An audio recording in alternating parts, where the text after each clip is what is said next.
النادي الاهلي ولا دفاعا على اسامه حسني لو حضرتك تقصده بالاسم.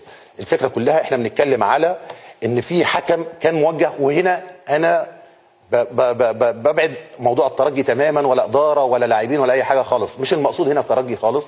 المقصود ان احنا النهارده كابتن حسام حسن مدرب منتخب مصر قال حاجات في كاس الامم الافريقيه الاخيره احنا النهارده هندفع ثمنها، واي نادي مصري هيدفع ثمنها الفتره اللي جايه، وخصوصا ان دلوقتي في حرب داخليه في مين الاقوى دلوقتي في الاتحاد الافريقي.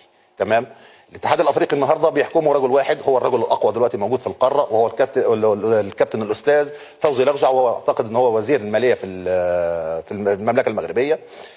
فوزي لقجع النهارده بيحارب بقى مصر، بيحارب الانديه المصريه، بيحارب بطريقه معناها تحب تراجع هزيمه الاهلي لفوزي لقجع. هقول لحضرتك ما بتكلمش على الترجي، انا قلت بعيد البعد عن القصه دي كلها. النهارده الاهلي اتعاقب اللي استفاد بيها هو الترجي، انا ماليش بدار، بالعكس من حق الترجي يستفيد.